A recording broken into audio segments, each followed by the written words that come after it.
I am going to go look in my barn room for a crock, which I am going to make some sauerkraut. We'll see which size I am going to use. I won't be using that 8 or the 6. I think I'll be using this one. And those are way too small. So I think I'll use the 4. At a garage sale yesterday, I bought this cabbage cutter. $22. I used to have a bigger one. See the blades? I have to clean those up. And this thing, you put your cabbage in and slide it back and forth, so you don't cut your hand. I wish I knew where my big one was. Probably in the barn when the barn went down. Now I'm going to go to the garden. The roses are finally growing, but without rain we have to keep watering all these little guys. But it will be colorful for next year. Well, I will cut a few of these cabbages to take in and make sauerkraut. But I couldn't find my big white bucket, so I had to take a pillowcase. Look at the moisture in these cabbages. Beautiful. Being that it's so dry, no rain, the slugs seem to have been coming now to the cabbages. I only saw one so far.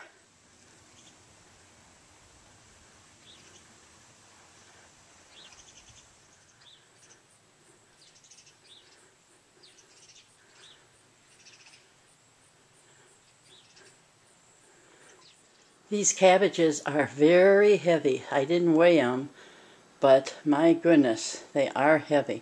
You can see by the jars here that they're not tiny.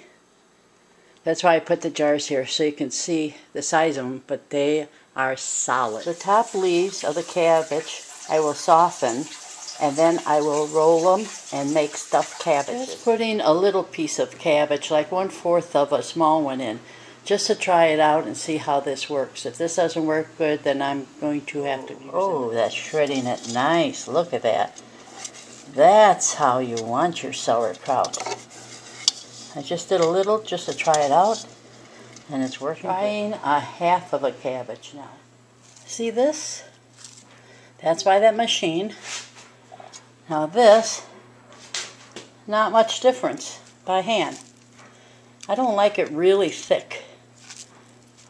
This is just a little bit thicker than this one, but still thin. Remember, every time you put a layer of cabbage in here, push it down hard with your hand. And I add just a tiny salt every few times. Not much salt. It'll make its own. Okay, I am only putting 3 cabbages in here. It's like 1/2 a crock. And your leftovers, your little pieces, hard pieces you don't want to throw away, put them in snack bags for the kids or for grown-ups. I mean, you want a snack? This is a healthy, healthy snack. Now you put a glass plate in here, but mine are either too big or too small. Not plastic though. And here, I put one in here and I'll put 2 others. Now, I got all these jars that are super clean and filled with water to hold the plates down and pressure the sauerkraut, cabbage into sauerkraut, to be pushed down and ferment without making any bacteria. Now I cover it for the only reason so no flies, mosquitoes, ladybugs, or anything like that get into this. It stays very clean until I have a pound of ground beef, some dry onion soup, some spaghetti sauce, because I don't have tomatoes right now, and some minute rice, and the cabbage leaves. I will make the stuffed cabbages now. You could put some spice in here if you want. I put a little. I have 10 in this pot, and the burger is made about golf ball size balls. You can make them bigger, I have, but now we make them a little bit smaller. Now I will put some sauce over. I used 1 full jar of spaghetti sauce. Now I always cook them very slow on the stove, or you can bake them if you want, not at real high heat, but I don't know for how long. So now here we go.